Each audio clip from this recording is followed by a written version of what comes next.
Hello everyone, welcome back. Class 11th accountancy में हमारा topic चल रहा है ट्रायल बैलेंस। और ट्रायल बैलेंस के हमने बेसिक कंसेप्ट पे डिस्कस कर लिया, किस तरह से जर्नल से लेजर और लेजर से ट्रायल बैलेंस प्रिपेयर होता है, ये भी डिस्कशन कर लिया। इस लेक्चर में हम डिस्कस करेंगे preparation of trial balance directly from the ledger balances. आपको जो एग्जाम में क्वेश्चन आते हैं, चाहे वो आपकी half yearly, usually half yearly में ट्रायल बैलेंस पूछा जाता है, तो आपको या यूटी जो आपकी होती है उसके अंदर पूछा जाता है, तो उसके अंदर जो क्वेश्चन होते हैं वो ऐसे नहीं आएंगे कि जर्नल टू लेजर प्रिपेयर कर रहे हो फिर लेजर से हमें ट्रायल बैलेंस बनाना पड़े। ये बहुत लेंथी क्वेश्चन होता है और बहुत ज्यादा टाइम लेता है एक्चुअली, तो इस टाइप के क्वेश्चंस नहीं आते। ट्रायल बैलेंस में जो क्वेश्चंस आते हैं वो इस तरह से आते हैं कि आपको लेजर के बैलेंसेस दे देगा या इनकरेक्ट ट्रायल बैलेंस को करेक्ट करने को दे देगा, तो आपको उन बैलेंसेस से आपको अपना एक ट्रायल बैलेंस बनाना। मींस जो हम बैलेंस सीडी और ब्रॉट डाउन होता है ना, वो बैलेंसेस उसने लेजर बना लिए और लेजर बना करके अब आपको क्या दे रहा है, वो बैलेंसेस दे रहा है। उन बैलेंसेस को देकर अब आपने क्या करना है, ट्रायल बैलेंस प्रिपेयर करना है। तो अब हम इस लेक्चर के अंदर एक दो क्वेश्चंस में ये देखेंगे कि भाई किस तरह से हमारा लेजर बैलेंसेस अगर हमें प्रोवाइडेड हो तो उससे हम हमारा ट्रायल बैलेंस प्रिपेयर करेंगे।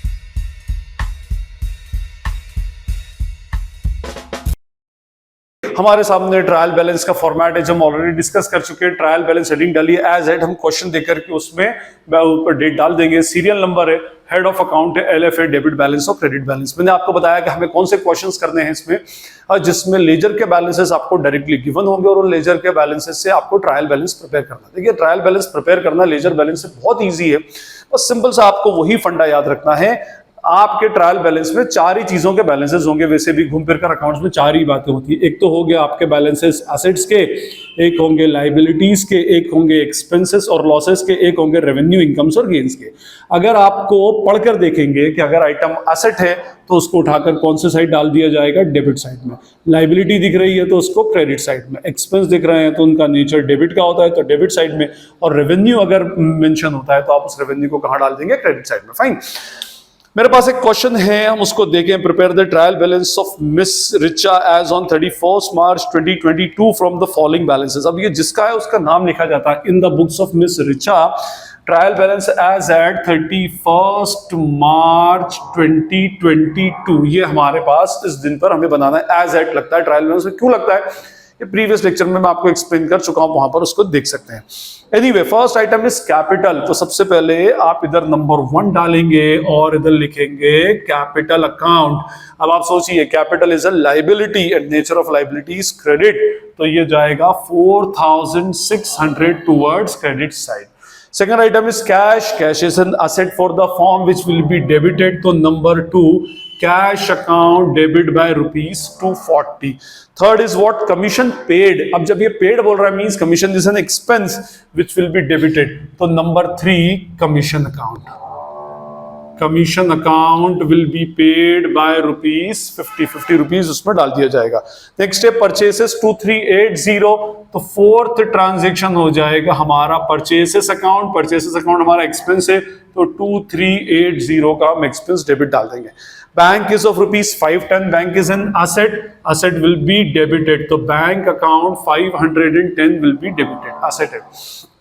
उसके बाद ड्राइंग्स, ड्राइंग पार्टनर करता है, ड्राइंग ओनर करता है फ्रॉम द फर्म, तो फर्म उसको पेमेंट दे रही है तो it is an asset for the firm and being an asset drawing will be debited. Sixth है हमारा drawings account 124 being an asset it will be debited. ये ऊपर नीचे हो सकता है, मेरे पास लाइन नहीं है तो आप उसको सीक्वेंस में अगर बना रहे हो तो साथ में लाइन में बना लें। डिस्काउंट अलाउड 25, तो 7th पॉइंट है डिस्काउंट अलाउड। अब आप डिस्काउंट अलाउड देखें तो discount allowed is an expense for the firm, it is a loss for the firm, so loss will be debited by rupees what 25। 8th transaction है हमारा discount allowed के बाद salaries 371, तो यहां पर आ जाएगा सैलरीज 371 हमारा एक्सपेंस है and expense we have to debit the expense. Furniture asset है। 9th point is what? Furniture by 220 asset है तो इट विल बी डेबिटेड, हमने उसको डेबिट डाल दिया। After that we have wages of rupees 927. 10th point is what? Wages 927. Wages is an expense and all expenses will be debited. Sales 4096. Now sales is an income, so sales account will be what? Credited. 4096 हम उसको क्या कर देंगे, credit कर देंगे। After sales we have a rent of ₹252.12। अभी ये rent account, अभी यहाँ पर कुछ मेंशन नहीं है कि रेंट हमारा एक्सपेंस है या इनकम है, तो डिफॉल्ट असम्पशन ये होता है कि रेंट इज एन एक्सपेंस, हम उसको पे कर रहे हैं, तो हम उसको क्या कर देंगे, डेबिट डाल देंगे ₹252। ठीक है जी। 13th रेंट के बाद debtors, debtors are our assets, तो एसेट्स को हम कहाँ डाल देंगे, डेबिट साइड में, तो debtors account ₹2704। Okay, after that we have a credit, debtors के बाद सन्ड्री एक्सपेंस, तो नेक्स्ट हमारी हेडिंग आ जाएगी sundry expense of ₹412। And then after that creditors ₹884। 15th item is what, creditors। creditors कितने के हैं, 884। creditors are our liability and liability will be recorded towards credit side। machinery 660। 16th item is what, machinery 660 asset है, तो कहाँ चली जाएगी, debit side में। Advertisement ₹60 का है, advertisement is an expense which will be debited. Opening stock ₹600 का है, 18th opening stock is of ₹600 asset है, तो हम उसको डेबिट डाल देंगे। And finally sales return. अच्छा, सेल्स का नेचर क्रेडिट का होता है, क्रेडिट व्हाट गोज आउट, और सेल्स रिटर्न होगी तो गुड्स हमारे पास आएगा, तो डेबिट व्हाट कम्स इन के रूल्स, हम उसको डेबिट कर देंगे। 19th transaction is what, sales return which will be debited by ₹45। ये करने के बाद दोनों साइड हम फाइनली इसकी क्या करेंगे, टोटल करेंगे, और टोटल करने के लिए देखिए इसकी टोटल हो जाएगी क्रेडिट साइड की, तो ₹9580 की टोटल है, ₹9580 का टोटल आना चाहिए, आएगा। ये भी मैं एक बार चेक कर लेता हूँ, अदर भी यस, तो हमारा ये जो हो रहा है ये भी डेबिट साइड का भी 9580, और तो इससे भी हमारा बैलेंस क्या हो गया, टैली हो गया। तो ये हमारा ट्रायल बैलेंस था। क्या देखना है हमको, बैलेंसेस देखना है। अगर ये आपकी एसेट है तो डेबिट डाले, लाइबिलिटी है तो क्रेडिट डाले, इनकम है तो क्रेडिट डाले, और एक्सपेंस है तो डेबिट डाल दें। हम इसी में अब आगे के कुछ और एक आध क्वेश्चन देखें। अब मैं सिर्फ आपको ऐसी ओरली बता दूंगा क्योंकि फॉर्मेट हमारा सेम टू सेम ऐसे ही है, कुछ मुझे पॉइंट्स इसके अंदर बताने हैं। Prepare the trial balance of Alpha Traders as on 31 March 2022 from the following balances. अब हमें बैलेंसेस दे के रखें। ओके, सैलरी तो एक्सपेंस से कहाँ जाएगा, डेबिट साइड में। बिल्डिंग एसेट है तो डेबिट साइड में। Capital it is a liability so it will be credited. Bills payable is also a liability, credited. Besides dators are our asset, हमारी asset है तो dators will be debited। Insurance is an expense, और being an expense insurance premium होता है actually, ये insurance claim नहीं है, insurance premium है तो it will be debited। Creditors are our liabilities, तो liabilities को हम क्या कर देंगे, credit। उसके बाद bills receivable, जैसे bills payable is a liability तो bills receivable will be considered as an asset, और being an asset it will be debited। उसके बाद bad debts reserve। अच्छा, ये पॉइंट याद रखिएगा, reserves हैं तो रिजर्व सारे वो होते हैं जो एक तरह की लाइबिलिटी है, एसेट के अगेंस्ट क्रिएट हुई है, बैड डेट्स रिजर्व, तो ये क्या होगा, लाइबिलिटी मानी जाएगी तो इट विल बी क्रेडिटेड। तो bad debts reserve, provision for bad debts, ये सारी चीजें क्या होती है, क्रेडिट हो जाती है। हाँ, अगर बैड डेट्स होगा तो being a loss it will be debited. Bank overdraft, तो bank overdraft means it is a liability, हमने एक्सेस अमाउंट विड्रॉ कर लिया बैंक से तो it is a liability and liability will be what, credited. Commission received, यहां word use किया received, received is an income for the firm तो commission will be what, credited. Donation, donation being an expense will be debited. Purchase debit हो जाएगा। Sales इसके अंदर debit हो जाएगा, sorry sales is an income तो it will be credited. उसके बाद रिटर्न आउटवर्ड्स, रिटर्न आउटवर्ड्स का मीनिंग होता है परचेसेस रिटर्न, तो जब परचेस का नेचर डेबिट का होता है तो नेचुरली परचेस रिटर्न का नेचर क्या होगा, क्रेडिट का होगा। क्रेडिट व्हाट गोज आउट के रूल से, डिक्रीज इन एसेट के रूल से। ओके, उसके बाद return inwards, return inwards means sales return, goods हमारे पास आ रहा है, sales is credit, sales return will be debited. Okay, फिर cash in hand, cash in hand आ जाएगा एसेट में, और क्लोजिंग स्टॉक। अच्छा, एक बात याद रखिएगा कि जनरल सर्कमस्टेंसेस में normally closing stock trial balance के अंदर रिकॉर्ड नहीं होता, ओपनिंग स्टॉक रिकॉर्ड होता है क्योंकि उसको स्टार्टिंग से ही लेजर का पार्ट होता है, और यूजुअली क्लोजिंग स्टॉक का वैल्यूएशन जो होता है वो ट्रायल बैलेंस प्रिपेयर करने के बाद होता है, तो closing stock will not be considered as a part of trial balance in general circumstances. हाँ, स्पेशल सर्कमस्टेंसेस होते हैं जब सीओजीएस गिवन होगा या परचेसेस एडजस्टेड गिवन होगा, आगे के लेक्चर्स में आएगा वो, तो तब उसके अंदर हम क्लोजिंग स्टॉक रिकॉर्ड करेंगे, बट जनरल सर्कमस्टेंसेस के अंदर closing stock will not be recorded. अब हमारे पास एक ट्रायल बैलेंस है जिसमें जीएसटी के भी एडजस्टमेंट्स हैं, तो मैं आपको बता दूं उसके अंदर prepare trial balance in the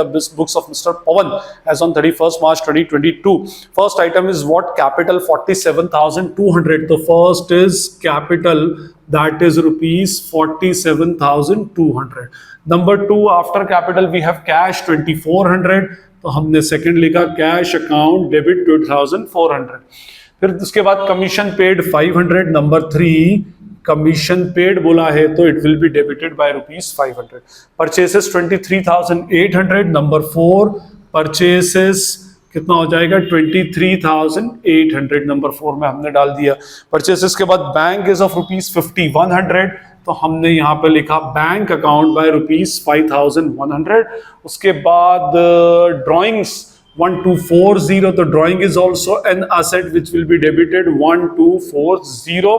उसके बाद डिस्काउंट डीआर मेंशन किया है, तो डिस्काउंट डेबिट बोला है तो कौन सा हो गया, डिस्काउंट अलाउड होगा. Okay, discount allowed will be debited bye 240.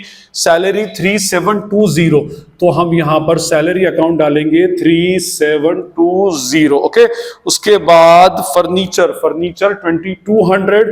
Furniture is of rupees 2,200. After that we have wages of 9720, तो wages is an expense debited 9720. Sales credit 40960, चलिए जी ये भी डाल दिया हमने. उसके बाद रेंट ऑफ 2520, मैंने कहा था रेंट अगर कुछ भी मेंशन नहीं हो तो उसको डेबिट डालेंगे 2520. Debtors 27040, debtors are of 27040. उसके बाद सन्ड्री एक्सपेंसेस 4120, तो सन्ड्री एक्सपेंस है तो उसको डेबिट डालेंगे 4120. क्रेडिटर्स 8840, लाइबिलिटी क्रेडिटर्स को 8840, liabilities credit. Machinery 6600, machinery is an asset, हम कहाँ डाल देंगे इसको डेबिट में 6600. और उसके बाद advertisement 600, opening stock 6000. Advertisement 600 debit, opening stock 6000 debit. अब देखिए क्वेश्चन इसके लिए नहीं कराया तो सिंपल सा जैसा क्वेश्चन चल रहा था वैसे ही है. इसमें 6 हमारे पास नए आइटम हैं. Output CGST, output SGST, output IGST, input C, input SN, input I. अब ये input CGST, input IGST, input SGST, अब GST के लेक्चर में देख लें, वहां पर मैंने एक्सप्लेन किया है. एनीवे बस इन शॉर्ट ये बोलूंगा कि all inputs are the asset for the business, तो हम इन एसेट्स को कहां डाल देंगे, डेबिट में. और all outputs are the liability for the business, क्योंकि हमने उसको कलेक्ट किया है और कलेक्ट करने के बाद now we have to pay to the government, payable to the government है, तो हम इसको कहां डाल देंगे, क्रेडिट में. तो all inputs will be debited, all outputs will be credited. तो यहां पर आ जाएगा, मैं इधर कंटिन्यू करता हूं, इनपुट CGST और इनपुट SGST और इनपुट IGST, ये 3, ठीक है, ये चले जाएंगे तीनों डेबिट में. और उसके बाद आउटपुट CGST, आउटपुट SGST और output IGST being a liability, those will be credited. ये हमारे पास इसके क्रेडिट के अंदर एक्चुअली चला जाएगा. ठीक है, ये हमारा अकाउंट है और ये अमाउंट है इनपुट्स के 5200 डेबिट, 5200 डेबिट और 1000 रुपीज क्रेडिट. ओके, और इसका 4500 क्रेडिट, 4500 क्रेडिट और 1200 क्रेडिट. उसके बाद जब आप इसका टोटल को करेंगे तो आपका टोटल इक्वल हो जाएगा. सिर्फ एक चीज इसके अंदर मुझे बतानी है कि ये इनपुट और आउटपुट में कभी कभी सेटलमेंट भी कर दिया जाता है. कुछ फैकल्टीज आपको बताएंगे कि भाई इसका सेटलमेंट करके लिख दो. सेटलमेंट कैसे करके लिखो, इनपुट CGST जो है वो जो है CGST का इनपुट और आउटपुट देखे, इनपुट है 5200 और आउटपुट है 4500, मीन 700 रुपए का डिफरेंस है और इनपुट ज्यादा है. इनपुट जो है वो असेट होती है तो असेट का नेचर डेबिट होता सकता है, तो इसका ऑल्टरनेटिव ट्रीटमेंट ये हो सकता है कि हम सीधे नेट इनपुट CGST 700 रुपए डेबिट में डाल सकते हैं. सेम विथ SGST का भी सेम है. IGST में उल्टा है.